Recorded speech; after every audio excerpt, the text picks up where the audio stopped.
Rasul mah harus salam dulu. Lupa salam. Wajah sedih. Langsung nangis.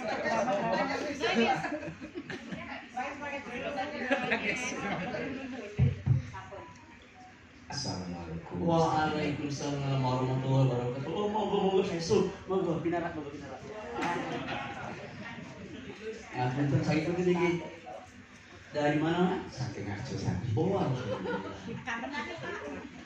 Tadi sini naik di kendaraan. Sepeda puter. Oh, alhamdulillah. Sehat ya? Alhamdulillah. Dengan kelihatannya sedang bahagia sekali. Alhamdulillah saya bahagia ketemu jenengan. Alhamdulillah. Oh, gue ngapunten ini, wonten apa jenengan saged napa santai mawon. Oke, sampai paham sih. Alhamdulillah. Ngapunten ini kira-kira ada yang bisa apa?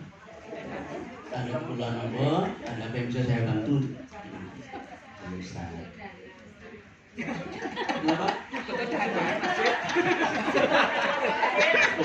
Bawa proposal apa nih? Santai mawon kita hasilnya bukan. Kita bincang santai, monggo silakan. Kalau nanti saya bisa bantu untuk keperluan, insya Allah saya bantu semampu saya. Matur nuwun saja dari Ibu. Terima kasih sebelumnya. Sami. Assalamualaikum. Kalau wonten masalah keluarga, kok kelihatannya berkaca-kaca sekarang nih. Iya, harus bisa itu. Mau nikah lagi, apa istrinya? Apa istrinya ada yang gondol gimana ini? Ya. Ya Ustaz. Tidak begitu juga Ustaz. Alhamdulillah. Monggo. Moga. Terus terang mawon. Insyaallah saya rahasia saya jaga rapat-rapat insyaallah. Saya ini ada masalah mau kawin.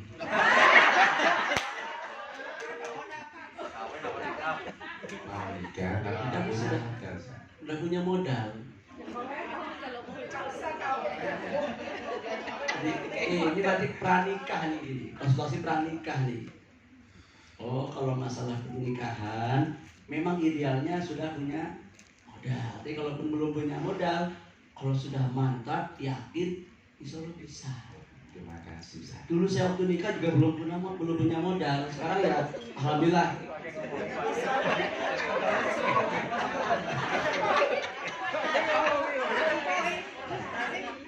Untuk bayar mas kawin tuh bisa utang nggak Ustaz ya?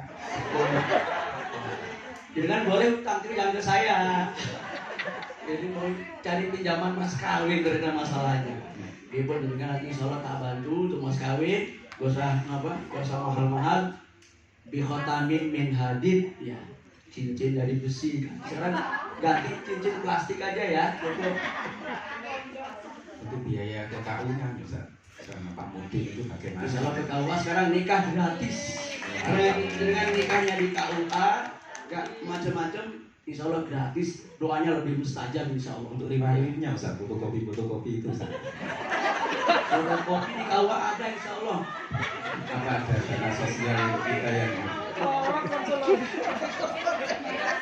Alhamdulillah. Pokoknya beres, insya Allah beres. Insya Allah kita beres. nanti Ustaz? Coba calon di urung Di samping itu Ustaz, maaf. Mertua itu yang satunya agak setuju. Oh, mau nikah lagi berarti ini. Belum ada. Calon mertua. Calon mertuanya kurang setuju. Bagaimana sih? Kan bisa diewes. Tenang saja. Dengan bantu supaya calon mertuanya bisa luluh hati. Apa ada doa untuk nyuwuk Ustaz? Ada saya, tenang aja. Gak usah khawatir. Gak usah khawatir. Pokoknya nanti untuk usaha supaya lancar juga ada ijazahnya. Untuk mertua biar tunduk juga ada SMS-nya gampang insyaallah. Soalnya dengan mantap Bismillah nama itu lillahi ta'ala insyaallah jalan. Saya dengar ya. Nanti kalau sudah nikah itu mau suruh langsung pergi, Ustaz. Bagaimana, Ustaz? Pergi kemana nih? Tidak mau diusir katanya. Kalau dengan diusir, yang penting anaknya bisa dibawa, ada masalah dengan kontrak atau tidur di mana? Di masjid banyak yang butuh marbot sekarang ini. Kan urus KTM juga kayaknya. Alhamdulillah. Carikan ya masjid yang ada buku marbot, Ustaz. Dengan di sini saya bantu semampunya. Ya, pokoknya inna ma'al usri yusra. Pokoknya setiap ada kemauan, insya Allah ada jalan, banyak jalan menuju Roma. Insya Allah. Terima kasih. Alhamdulillah. Matur nuwun, Ustaz. Sami. Assalamualaikum, Ustaz. Nanti katanya setelah penutupan ada sanggulnya insya Allah. Alhamdulillah. Terima Matur kasih. suwun atas kunjungannya.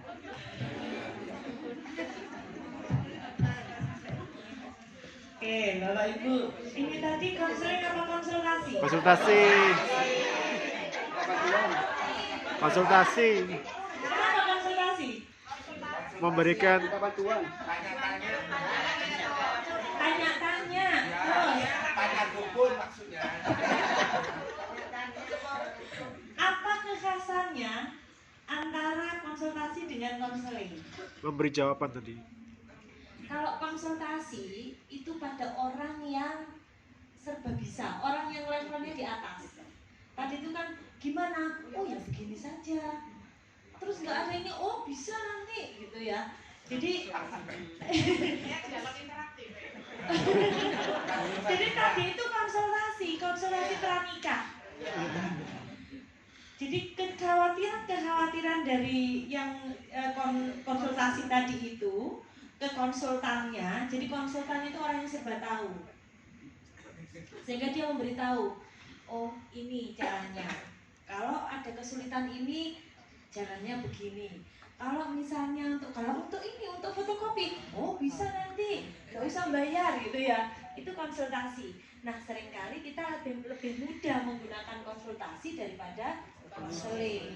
Karena kalau konsultasi cepat, to the point, dan mari, dan wes. Tapi kalau konseling,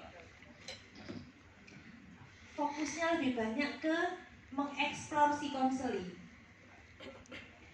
Tadi kan konselingnya lebih banyak mana porsi ngomongnya? Konsultan. Tanya jawab. Yang ini tanya, oh iya bisa begitu ya. Duduknya bagaimana tadi? Duduknya kayak dukun tapi.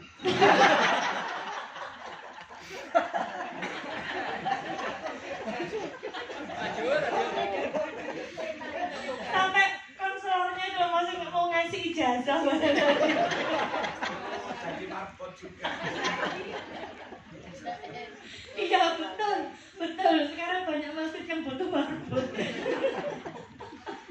Marbot yang istiqomah itu yang susah sekarang ya Ustaz ya. Ini mumpung banyak DMI. Oke, baik Bapak Ibu. Saya yakin kalau tadi itu hanya intermezzo gitu ya. Saya yakin kalau Bapak Ibu praktek beneran tidak seperti itu. Cuman pesan saya adalah mendengar aktif itu menjadi kunci utama. Jadi dengan kita mendengarkan apa sih sebenarnya yang disampaikan oleh konseling, maka pertanyaan kita yang akan kita munculkan itu akan pertanyaan-pertanyaan yang empatetik.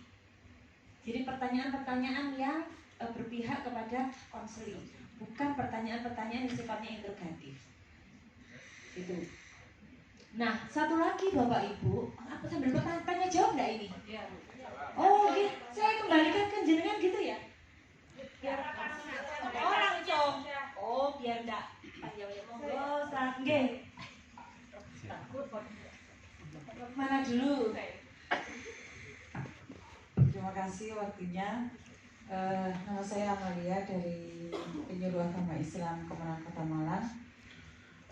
Jadi teori itu kan sepertinya mudah. Seringkali kita sampaikan komunikasi yang baik. Padahal dari dari awal sampai akhir ini saya melihat konseling itu sebetulnya sama dengan kita bagaimana memperlakukan anak-anak di rumah. Kalau kita biasa di rumah menghakimi anak-anak ketika anak-anak curhat, ya itu nanti yang akan keluar ketika kita menjadi konselor gitu ya. Secara pribadi saya juga sampai hari ini itu kesulitan merangkai kata-kata komunikasi efektif kepada konseli atau lawan bicara gitu ya. Karena yaitu tadi karakter kita itu kan terbawa dari dulu bagaimana kita dibesarkan kan gitu.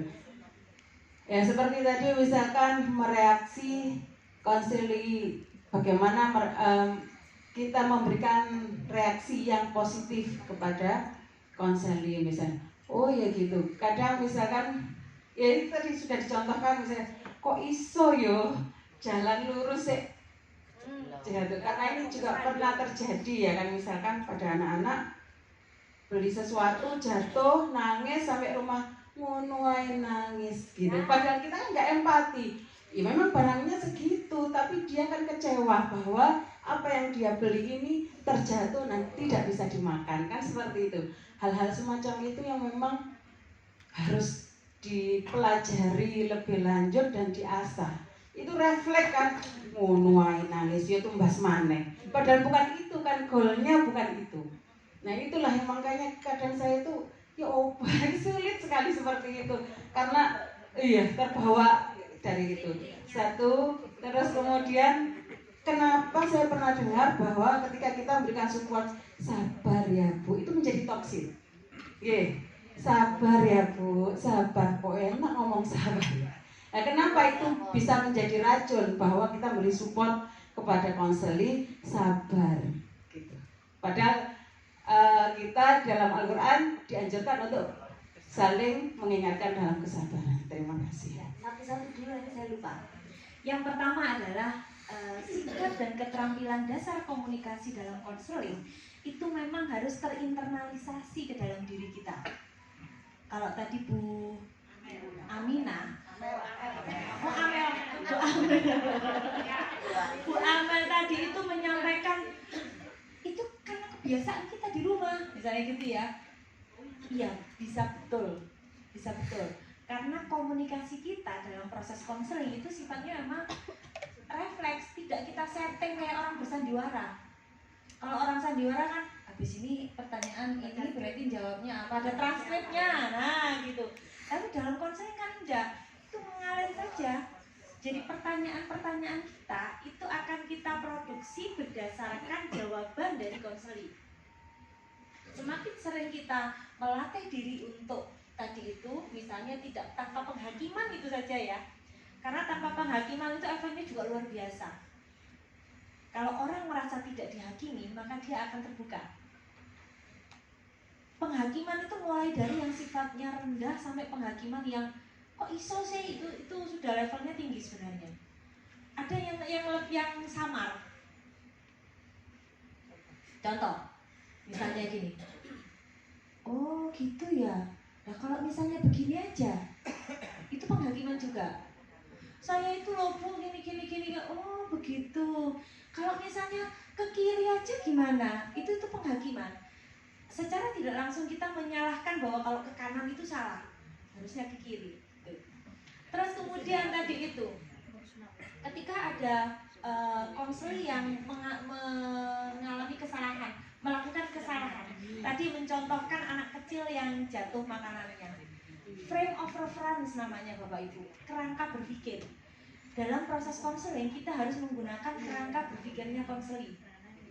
Nah, kerangka berpikirnya konseli itu sesuai dengan level dari konseli.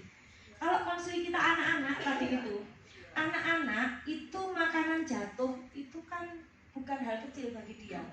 Nanti aku nggak dapat lagi, nggak dibelikan lagi. Rasionalnya itu banyak.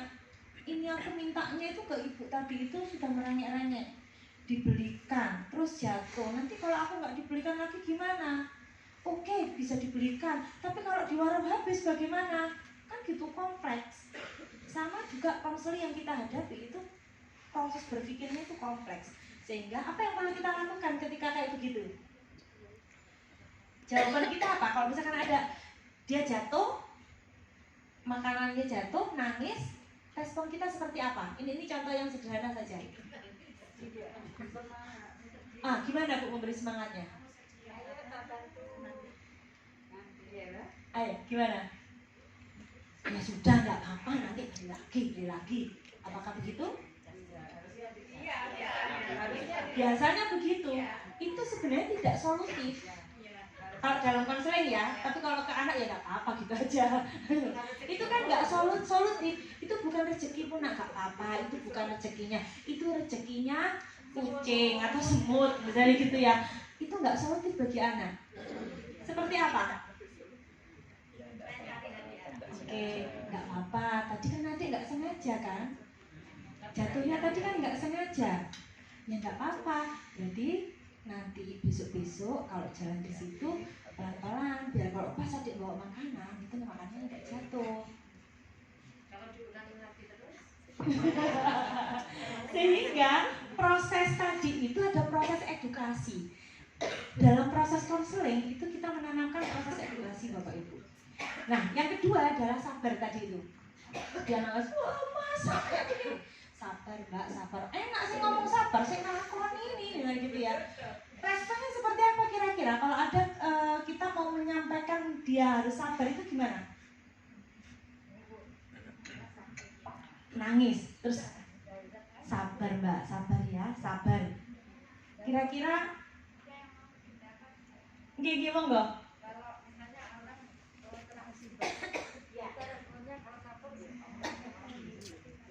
Responnya ini, kamu pasti kuat menghadapinya.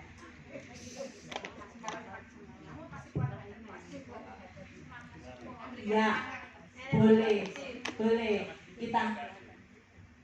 Kamu pasti kuat. Sakit ya, Bu? Sakit tadi ya. Soalnya menjiwai tadi, Bu. Jadi banyak respon yang bisa kita berikan. Ketika ada orang nangis, maka jangan buru-buru dikasih nasihat. Sabar itu nasihat. Apalagi kita mendalil. Innallaha as-sabir. Maka dia nggak senang. Orang yang sedang sedih itu maunya adalah kita empati dulu. Jangan buru-buru ngasih nasihat, ngasih solusi, jangan dulu. Kita empati dulu. Makanya nggak usah ngomong sabar. Ya, saya juga bisa merasakan Mbak betapa sedihnya. Jadi kita menunjukkan empati dulu, bukan memberikan nasihat. Karena orang yang sehat pun, orang yang sedang tidak punya masalah pun, kalau dinasehati, digurui itu kan tidak mau. Kecuali konteksnya dia sedang berguru. Kalau sedang tidak ngapa-ngapain terus kita menggurui, maka dia nggak suka, akan reject. Ya tadi itu enak sih ngomong. Saya ngelakuin ini loh Bu. Sabar. Saya juga bisa kalau ngomong sabar. Oke, pertanyaan yang kedua, yang habis. Ngaten Bapak Ibu peserta pelatihan konselor. Jadi tadi kita kan sudah coffee break di awal nggih, sehingga sesi coffee break ini langsung materi dan waktunya Bu Yuli kurang 5 menit. Jadi monggo silakan, ada satu penanya lagi. Tak pikir karena nggak pakai coffee break waktunya kurang 30 menit. Coffee breaknya tadi di awal, jadi mulainya juga agak sedikit molor. Sudah ada Bu Ana di depan. Oh sekalian nggak apa-apa, monggo singkat-singkat saja. Assalamualaikum warahmatullahi wabarakatuh. Saya Ramfrida, penyelenggara Islam dari Kementerian Agama Pertama. Yang kami tanyakan terkait dengan background dari konselor. Background dari konselor di sini kan berbagai macam.